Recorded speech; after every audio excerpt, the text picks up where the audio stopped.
évoquer l'inauguration du groupe scolaire Guyot de Seigne en 1911, c'est le placer dans un contexte international, comme celui par exemple de la course aux armements, car nous sommes à la veille du déclenchement de ce qu'on appellera la Première Guerre mondiale. Et également, il faut évoquer la colonisation, comme par exemple la France au Maroc et l'Italie qui envahit la Tripolitaine. Au niveau national, en 1905, un grand événement marque la vie politique française, c'est la séparation de l'Église et de l'État. L'inauguration du groupe scolaire Guyot de Seigne en 1911 à Billon est en somme le couronnement d'une longue politique qui avait été amorcée par les lois Jules Ferry entre 1881 et 1886, qui proclamaient la gratuité, l'obligation et la laïcité de l'école publique en France. Les écoles communales se sont construites peu à peu entre les années 1885, 1890, 1900. Et dans les villes, les grands groupes scolaires comme Guyot de Seigne et bien d'autres à Clermont-Ferrand, Riom, Issoire, Thiers, Ambert, se sont construits dans les années 1905-1910. C'est l'apogée, c'est le développement de cette politique qui consiste à mettre l'éducation au premier plan de la politique de la nation et faire accéder ainsi toutes les classes sociales à un savoir minimum qui mènera au certificat d'études, par exemple, qui sera souvent le diplôme minimum requis pour la fonction publique. Pour édifier le groupe scolaire, la ville de Billon a dû dépenser de très fortes sommes, puisqu'en 1911, un compte nous relate le montant de 152 593,43 francs, ce qui pour l'époque et pour une ville de l'importance de Billon est une somme considérable. Cela a pu être possible grâce à des subventions de l'État que le député radical Guyot de Seigne a fourni à son ami Moyer, Antoine Moyer, qui était maire de Billon. Donc, la dédicace du groupe scolaire est un hommage, un renvoi d'ascenseur à l'homme politique influent qu'il était, aussi bien au niveau départemental qu'au niveau national, puisqu'il était ministre au moment où ces aides, ces subventions ont été octroyées.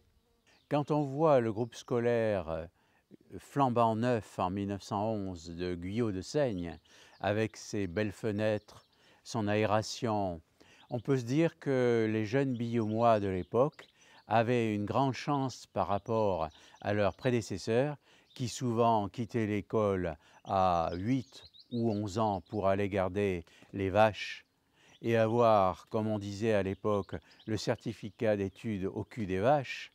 On peut se dire que ces écoliers-là avaient beaucoup de chance d'avoir un très beau groupe scolaire dans lequel ils allaient faire leurs études.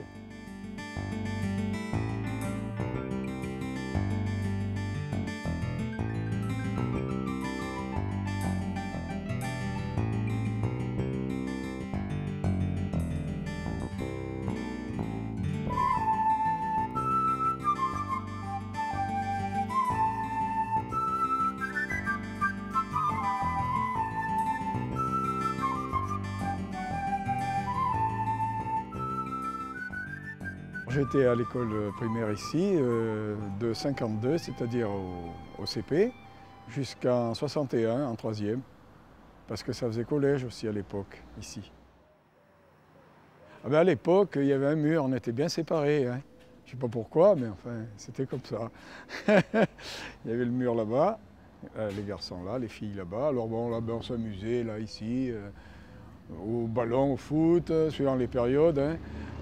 Aussi, il y avait des périodes où on jouait ici contre ce mur-là, à la pelote basque. On jouait là. Puis il y avait les périodes où on jouait aux billes aussi. Alors ça se passait là parce que c'était pas goudronné là. Et alors on faisait des trous pour jouer aux billes quoi. Mais on jouait plutôt à chat perché, voilà, aux quatre coins, aux billes. Alors aux billes, mais on tirait les billes, on faisait des paquets, soit une bille, soit deux billes, ou alors des petits tas. Hein, alors soit avec des billes, soit avec des agates, ou alors des gros boulons. Tout ça avait une valeur. Il y avait du troc, et puis celui qui était bien adroit, il gagnait beaucoup de billes. Celui qui était maladroit, il ne gagnait pas beaucoup de billes. Lorsque des fois on était pas sage ou qu'il y avait des petits conflits, des petites batailles entre élèves, la maîtresse ramassait les billes. Et puis le dernier jour de classe, à 4h30, elle se mettait de l'autre côté sur la cour, sur le perron, et elle prenait les billes, elle les jetait dans la cour, et puis tout le monde se ruait pour avoir bien sûr récupéré les plus belles billes, les agates chinoises, les gros boulons, etc., etc. Ça aussi, à l'ombre, dès que les températures extérieures, on jouait aux osselets. Voilà, ou en interclasse, ou alors en attendant l'étude aussi le soir, parce qu'on avait étude le soir. Pour beaucoup, on se retrouvait en études, puisque bien souvent nos parents, ils ne pouvaient pas toujours nous aider donc pour faire les devoirs, donc on restait à l'étude. Et donc quand on avait goûté, on jouait aux osselets, souvent. Qu'est-ce qu'on faisait à l'époque dans la cour? Il y avait les pogs, les billes, espèce de trucs ronds en carton, s'il y en a qui connaissent pas. Ouais, fallait faire une pile de pogs avec les kimis. Ouais, fallait les Fallait retourner. taper et ceux que tu retournais, tu les gagnais. Et j'en ai jamais acheté des pogs, mais pourtant j'en ai une pleine boîte. J'en ai acheté plein, moi. Les billes, ouais, mais pas trop les billes au final, on n'était pas très billes. On a eu une fois, une période. On ne devait pas être très bon. Il y avait les Jojos, mais ça n'a pas duré longtemps non plus. Ouais. Il y avait les marrons surtout. Mais Les là, marrons. on prenait les marrons et on s'amusait à les râper contre le mur. Ouais. Donc on se râpait les doigts avec et on était en sang. Et à l'intérieur du marron, en y râpant, on récupérait la pâte, quoi. Ça servait à rien. Voilà, Mais ça nous prenait toute la plus grosse pâte. Et voilà. en fait, voilà. On ramenait des sacs entiers et des fois on les taillait jamais, ça restait tout l'hiver à la maison. Voilà. Et le truc qui sert à rien, mais bon, ça occupait, quoi. Et alors, seulement les instituteurs, ils n'aimaient pas bien qu'on vienne jouer là, parce qu'ils surveillaient que là-bas. Alors de temps en temps, ils venaient faire un tour. Je me rappelle, c'était souvent M. Couder, il venait, il sifflait devant. On n'avait pas trop le droit de venir là, mais parce qu'on n'était pas trop surveillés là. Bon, c'est pas pour ça qu'on faisait plus de bêtises que ça, mais enfin, ça arrivait de temps en temps. Alors là, c'était le jeu des quatre coins. Ah oui, Avec les arbres. On jouait au jeu des quatre coins. Les quatre coins, oui. Ah oui, je me rappelle de ça. Oui, c'est vrai, tiens. Là, il y avait des gros arbres. Là, celui-là, bon, il est plus récent apparemment, mais donc le jeu en lui-même, je me souviens plus, mais il y avait un jeu qui consistait à tourner autour des arbres, quoi, en quelque sorte. On se mettait chacun un arbre, 4, et puis le cinquième était au milieu, alors ils surveillaient, et il fallait changer, par exemple, on faisait signe, copain là, il disait hop, alors on changeait, et puis si celui qui était au milieu était plus rapide, il allait prendre la place, et puis on se retrouvait au milieu. Voilà. C'était ça. C'était ça. Ça y est maintenant. Je m'en rappelle. Ça où on servait, nous, en tant que filles, on servait des arbres pour les sauts à la corde. Ah, pour sauter à la... Ah oui, pour attacher la corde. Et... Oui. Donc, moi, je m'appelle Françoise Oliver. Je suis née ici. J'ai été à l'école ici de 64 à 69 en primaire. Donc les classes étaient mixtes. Je me souviens de 2 enseignants. Je ne me souviens pas des noms des autres. Et c'était Madame Dumoya et Monsieur Haudebert. Monsieur Haudebert était également directeur de l'école à ce moment-là. Autrement, bon, on jouait plus ou moins séparément quand même dans la cour. Les garçons et les filles ne jouaient pas dans le même secteur. On faisait plus confiance aux filles, donc on leur accordait le droit de jouer derrière le bâtiment, contrairement aux garçons. Les jeux, c'était principalement des jeux de saut à la corde, de les quatre coins, jeux de billes, jeux d'osselets. Quand on était tout petit, on avait le droit d'amener nos poupées. On avait le droit de jouer à la poupée à l'arrière du bâtiment. la partie des garçons et des filles. Et donc ici, donc, on a le talus et puis les toilettes des filles, là-bas le préau des filles. Et là, le terrain naturel n'a pas trop changé, sauf qu'il y a une bordure de trottoir, mais c'est à peu près resté en l'état, sauf que ce n'était pas goudronné à l'époque. Et là, sur cette partie, donc là c'est pareil, donc on a les WC des garçons qui sont derrière nous. Et ce mur n'existait pas, on avait le terrain naturel là, et puis derrière il y a le préau là-bas, dont le sol était en terre battue, et c'est là où quand il faisait mauvais on jouait aux billes, notamment au pot, hein, ou alors on faisait des circuits qu'on traçait à la main, et puis on faisait des courses de billes.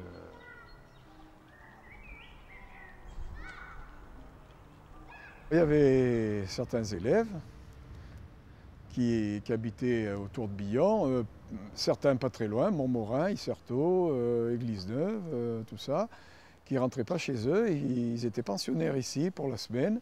Il y avait des dortoirs dans les greniers, là-haut, qui s'étaient aménagés pour, et ils couchaient là.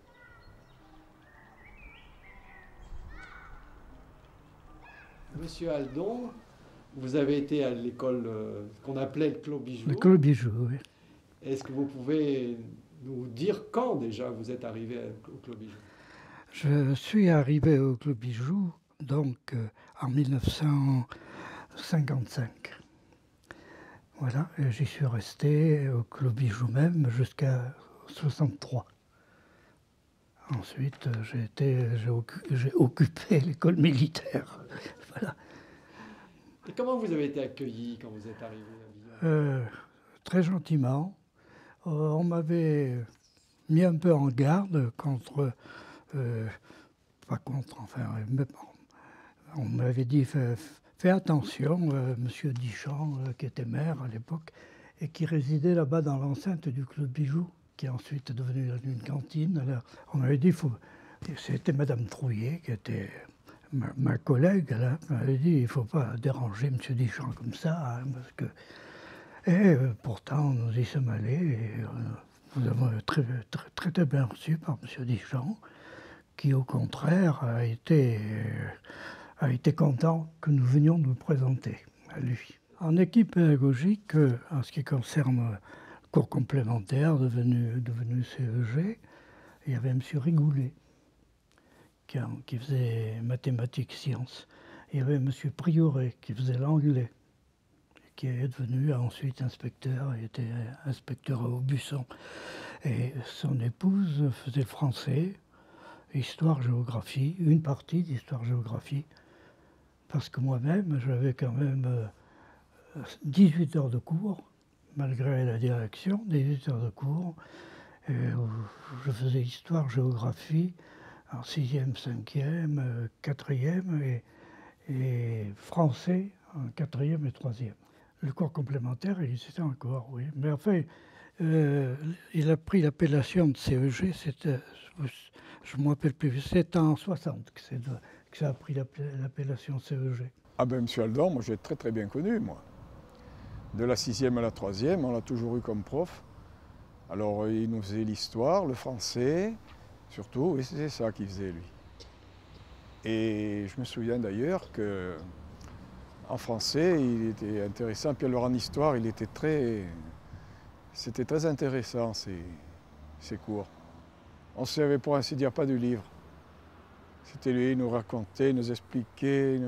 Et c'est vrai qu'on se rappelait bien. Ça, j'ai un bon souvenir de ça, moi, avec M. Aldon. L'école, enfin, y compris les classes primaires, c'est à peu près entre 200 et 300 élèves, suivant les années. 250. Est-ce que c'était déjà mixte? C'était mixte quand c'était mixte. Quand je suis arrivé. Donc le mur avait été démoli? Non, le mur n'avait pas été démoli. Il a été démoli par la suite.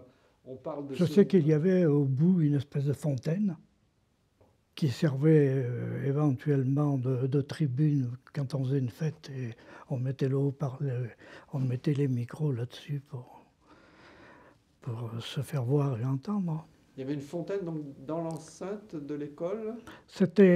Oui, il y avait une fontaine,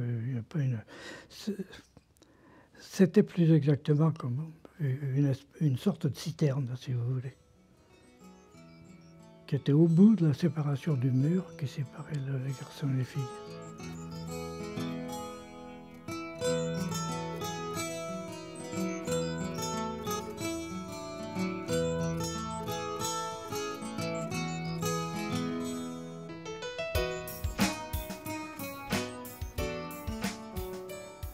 Oui, alors c'est ici que démarrait le mur qui séparait les deux cours des filles et des garçons. Et il faisait à peu près 2 mètres de haut, juste toute la longueur, jusqu'entre les deux portes qui sont là-bas. Le fameux mur était là. Et il y a eu une époque, c'était avant la démolition, ils avaient fait une petite porte au milieu. Ça s'est fait après, enfin avant la démolition, ça. C'était déjà, ça commençait déjà à se préciser, disons. Donc à l'époque, eh bien, ici au Clos Bijou, on appelait le Clos Bijou, hein, pour tous les Billonnois, c'était l'école du Clos Bijou. Donc eh bien, il manquait de locaux étant donné qu'il y avait le cours complémentaire et l'école primaire en même temps. Donc il y avait des classes qui ont été annexées, donc une qui était en salle 6 actuellement et l'autre qui était en salle bataille. J'étais en CM1 à la mairie, donc avec Madame Dauba, notre maîtresse à l'époque. Donc nous on était dans la salle 6 actuellement. Donc c'était une grande salle et derrière, au fond de la classe, il y avait un paravent. Et derrière le paravent, il y avait le cadastre. Et tous les lundis matins, comme c'était le marché, comme aujourd'hui, donc eh bien, il y avait les agriculteurs qui venaient consulter le cadastre. Alors on les entendait avec leurs gros godillots et puis leurs gros soies qui parlaient du cadastre. Et puis nous, eh ben, il fallait en même temps qu'on écoute la maîtresse qui nous faisait cours. Alors des fois, c'était pas toujours marrant, quoi. Ni pour la maîtresse, ni pour nous. Et donc une anecdote, c'est qu'à la mairie, donc, il y avait le poêle là, qui était un poêle rond. Et l'hiver, il est tellement rouge qu'on voyait les boulets à travers. Et puis on arrivait bien sûr avec nos pantoufles, hein, chacun avait les pantoufles, hein, il y avait le sol c'était un plancher, donc on posait nos chaussures au pied du poêle et puis on arrivait le matin à 8h30 et puis l'après-midi à 1h30 avec soit une bouillotte, soit la brique pliée dans du journal avec de la ficelle pour qu'on n'ait pas froid aux pieds, parce que dessous c'était la cave. Il y avait des élèves qui étaient de corvée de charbon le matin, il fallait aller chercher le seau de charbon à la cave pour pouvoir alimenter le poêle en cours de journée. Je me rappelle surtout là, quand j'étais là, dans cette classe ici, là, au cours moyen, donc, avec M. Coudert. Et entre autres, bon, il y a pas mal de choses, de souvenirs. Et je me souviens très bien de l'hiver 56, où il avait fait si froid. Et alors, on ne sortait pas en récréation, on allait juste au WC, c'est tout, on rentrait tout de suite. Alors là, on avait un quart d'heure de récréation dans la classe, alors on s'amusait. Alors il avait 2 chiens de chasse qui avaient des niches ici, là. Alors comme il faisait froid, les chiens étaient dans la classe. Alors bien entendu, on s'amusait avec les chiens. Et il rappelait les chiens, mais on les rappelait aussi, enfin ça n'en finissait pas, quoi. Voilà, il y avait ça. Et puis bon, parce qu'il était quand même, c'était quelqu'un d'assez sévère quand même. Mais qui quand même nous a appris beaucoup de choses, je pense. Parce qu'il fallait que ça rentre, hein. Il n'y avait pas d'histoire, hein. C'était comme ça, hein. À l'école de Billon, j'ai eu, vraiment, je ne peux pas citer beaucoup de noms parce que j'en oublierais. Mais il y a une personne qui m'a accueilli ici, c'est le directeur de l'école, M. Renard, et qui d'emblée m'a fait savoir que j'avais certainement quelque chose, un rôle à jouer, qu'on attendait beaucoup, peut-être trop, peut-être se trompait-on sur ce que je pouvais apporter, mais on attendait beaucoup de l'inspecteur. Alors il y avait quelque chose dans notre relation avec les personnels, avec les enseignants, les parents, les élus ici à Billon qui était très fort et qui m'avait été communiqué par Yves Guillon. Yves Guillon ne voulait pas qu'on parle de cette école comme l'école des Biches, l'école Clos Bijou, qui ont peut-être du sens. Et il tenait beaucoup, et il m'a communiqué cette idée, il tenait beaucoup au nom de Guyot d'Essaignes. Alors, comme vous, j'ai essayé de de me renseigner un peu plus et je comprends quelles sont les relations que nous avons, c'est très prétentieux là aussi ce que je vais dire, mais les relations que nous avons entre Guyot de Seigne, Yves Guillon et moi. C'est un attachement très fort à la laïcité et au fait que Guyot de Seigne a été un des artisans de la loi de séparation des églises et de l'État de 1905.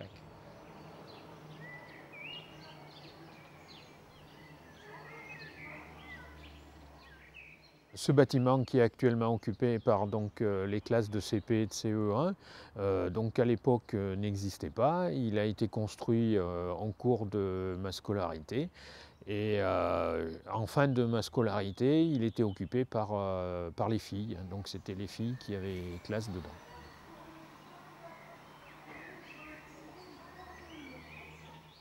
Je m'appelle Christelle Roche. Mon nom de jeune fille c'est Leroy. Donc moi je suis arrivée en 77 jusqu'en 82. J'étais à l'école le Clos Bijou. À l'époque on disait le Clos Bijou. Donc moi j'ai connu, il n'y avait pas la salle octogonale ni le préau. Les toilettes étaient à l'arrière et on allait manger au collège en randonnion 2 par 2 avec monsieur le garde champêtre devant et une dame de la mairie derrière qui nous accompagnait au collège. J'ai commencé l'activité de la cantine parallèlement à mon activité de moniteur d'éducation physique à l'époque et nous accompagnions les enfants à la cantine du collège. Ce qui n'était pas une mince affaire parce que faire défiler 60 ou 70 enfants dans la petite rue pour aller au collège, c'était pas évident et il fallait être très prudent avec les véhicules, les voitures qui passaient.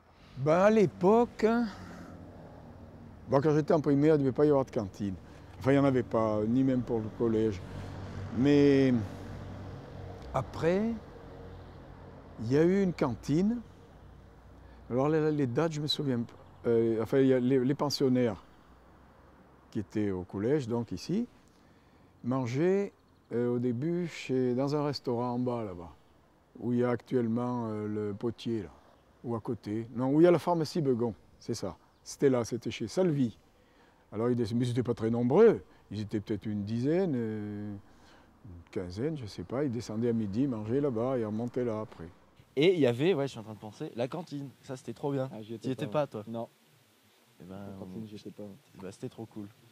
On avait des petits tickets jaunes, je me souviens, qu'on devait donner à l'entrée de la cantine. Puis, et puis c'était pareil, la cantine, c'est... Plus tu étais grand, plus tu t'allais à l'étage en fait, parce qu'il y avait un petit étage et voilà, plus tu grandis, plus tu changes de salle en fait. C'était rigolo. Donc quand tu es au début en CP-CE1 et que tu vas dans la salle du haut, tu te fais t'es respecté après par tes copains. Alors c'était comment t'as vu des grands, t'as parlé avec des grands? J'ai commencé l'éducation physique avec la dotation de 10 ballons de foot. Ce qui était un petit peu restreint pour commencer, mais puisque c'est une activité qui s'est greffée assez rapidement et les budgets n'avaient pas été prévus. Donc progressivement, tous les ans, j'ai réussi à avoir un petit peu de matériel. Et le matériel que nous avons aujourd'hui se trouve dans la salle octogonale qui a été érigée sous la magistrature de M. Gay. L'hiver, on était dans les courants d'air pour faire l'éducation physique, il n'y avait rien du tout. Voilà. C'est pour ça qu'on essayait d'aller un petit peu au gymnase pour se mettre un peu à l'abri, mais c'était quand même difficile parce qu'il fallait partager le gymnase avec les collèges et l'école primaire. Il y avait des cours de gym qui m'ont beaucoup marqué. C'était à l'époque M. Descombats qui nous faisait gym et qui était, à mon avis, extrêmement dur. Et donc le short était obligatoire, ça c'était clair. On n'avait pas les mêmes sports pour les garçons et les filles. Et quand c'était le sport mélangé, là c'était ça faisait mal, hein, parce que les garçons se vengeaient sur les filles avec les ballons.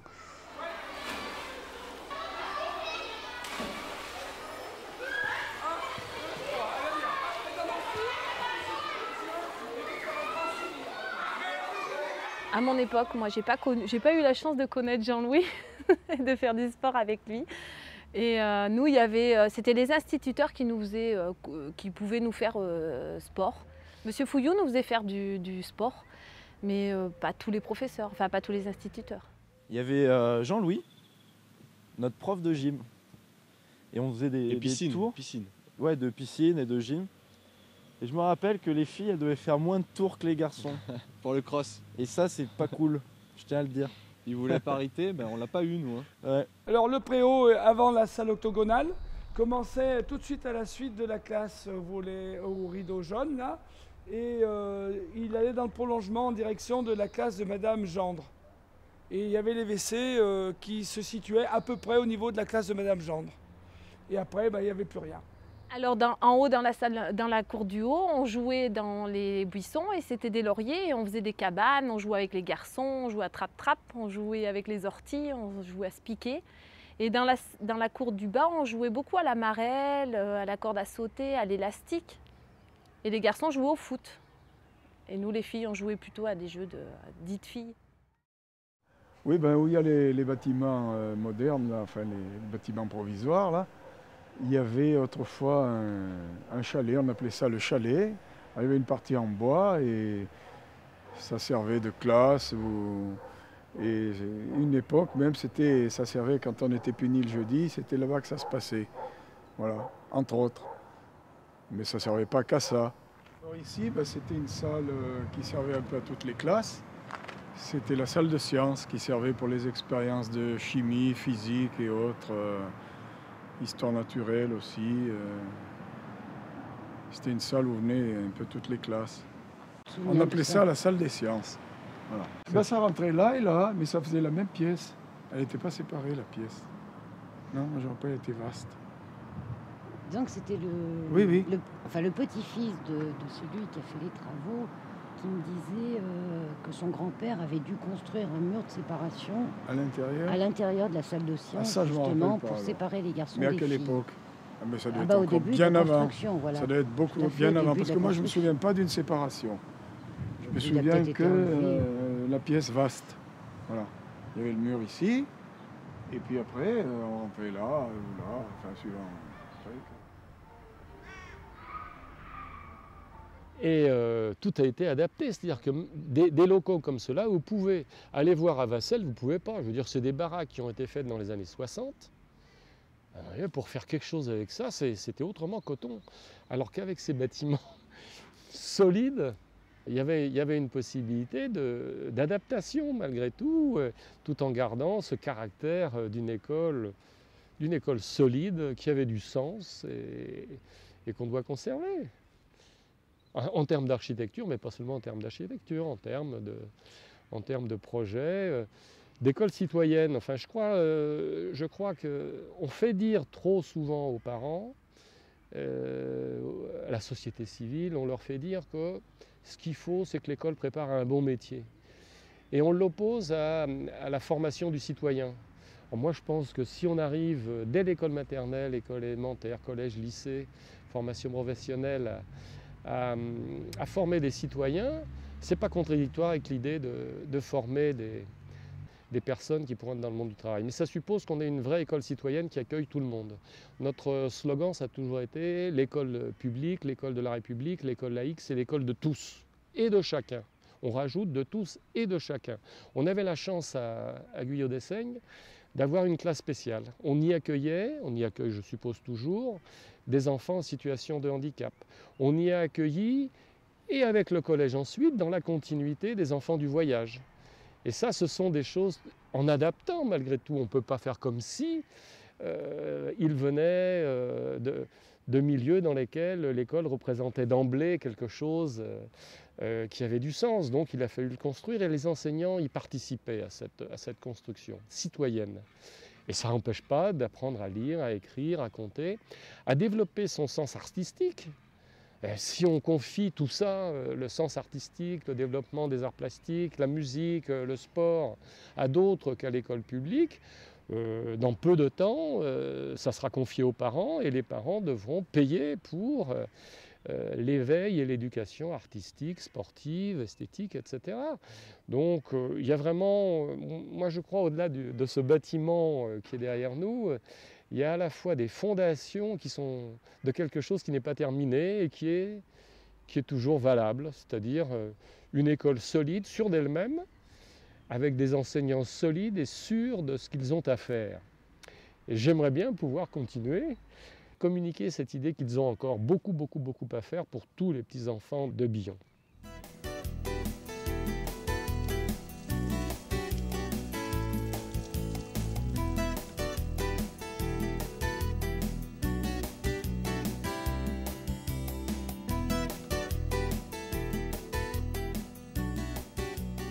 Cette trace, c'est la porte d'entrée par où on arrivait les matins ou les après-midi. Donc c'en était une. Bon, ceux qui habitaient dans les quartiers Saint-Loup, etc., certains rentraient par la petite porte de derrière. Et autrement, on pouvait rentrer aussi en traversant le parc du Clos Bijou. Ben, sur ce mur, là, sur ces murs derrière, là, on voit plein de traces blanches. C'était quand il y avait les tableaux avec la craie. Alors, on allait secouer les chiffons à craie ici, on les tapait sur le mur, et puis voilà. Alors ça a laissé toujours des traces qui sont toujours là d'ailleurs. Je me rappelle que toute ma scolarité au Guillaume-de-Seine, avec un copain, on était persuadés qu'il y avait un trésor dans le Guillaume-de-Seine. Et je pense qu'il y en a encore. Je suis sûr qu'il y en a un, c'est obligé. On creusera un jour. Ah, on a passé nos 5 ans, c'est 5 ans 5 ans. 5 ans à chercher ce trésor, parce qu'on était sûr que, vu la... Enfin, ce bâtiment est assez vieux, donc on s'est dit c'est obligé, s'il n'y a pas un trésor, il y a un problème.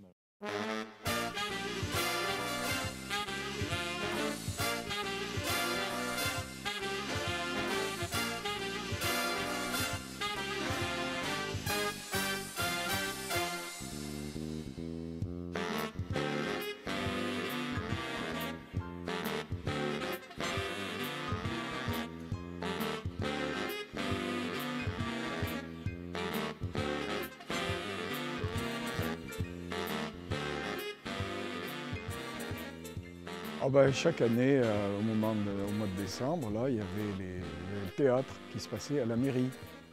Dans l'actuelle salle où il y a le conseil municipal, c'était là. C'était aménagé en salle de théâtre, il y avait une scène avec les rideaux, tout ça. Et on avait... Enfin, chaque classe faisait un petit spectacle, soit les petits faisaient de la danse, de chanter. Et puis après, dans les plus grandes classes, on avait des pièces de théâtre. C'était sympa, quoi. Enfin, il fallait répéter. Moi, j'ai pas connu les spectacles de Noël, proprement parlé, mais les fêtes de fin d'année, c'était un événement. On préparait ça durant des semaines. Donc ça se passait soit dans le parc de l'école, soit dans la cour du haut, là, celle-ci, soit au collège. Dans la salle du théâtre de l'ancien collège. Donc il y avait des superbes costumes. C'était une fête qui attirait énormément de monde puisque c'était ouvert à tous. Donc il y avait toute la famille, bien sûr, les tontons, les tatas, les grands-parents, enfin la totale, quoi. Il y avait une kermesse avec des jeux, toutes sortes de jeux. Il y avait une petite buvette, il y avait des ventes de gâteaux. Et c'était vraiment un événement important pour l'école. Donc là, les parents pouvaient aussi rencontrer les enseignants au moins une fois dans l'année. C'était une fête qu'on attendait tous, en tant qu'élèves en tout cas. Donc on se faisait une joie d'y participer. Et quand ça se passait au collège, ça se passait sur 2 jours. Il y avait le samedi, c'était primaire et maternelle. Et le vendredi soir, c'était le collège proprement parlé qui proposait principalement du théâtre. Les costumes étaient préparés par les parents la plupart du temps. Il y avait quelque chose de très joli qui a disparu, c'était le kiosque. Donc là où je me trouve, il y avait le kiosque à musique. Donc ce kiosque à musique était aussi un terrain de jeu lorsque nous venions avec nos parents nous promener. Le parc est souvent un lieu de retrouvailles pour les Billonnois, et notamment les samedis soirs lorsque la Société Philharmonique venait jouer. Et donc une grande partie de la population billonnoise se retrouvait dans ce parc.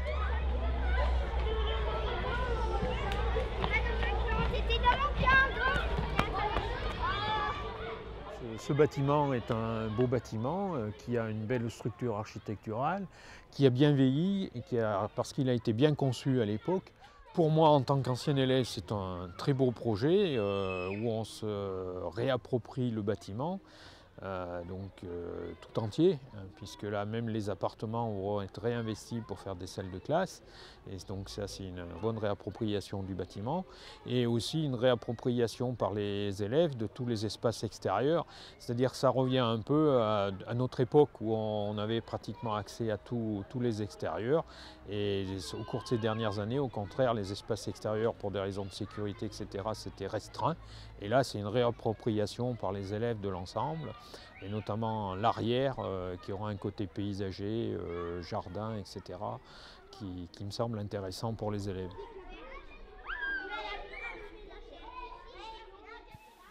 Le Puy de Seine, c'était moi si on me redonnait un billet pour y retourner, j'y retournerais. J'y retourne il y a 5 ans, il n'y a pas de problème. Ouais. Yes, c'est dans la boîte. Alors attends, pour finir, clap de fin. Clap de fin. Clap de fin. Dernière. Vas-y.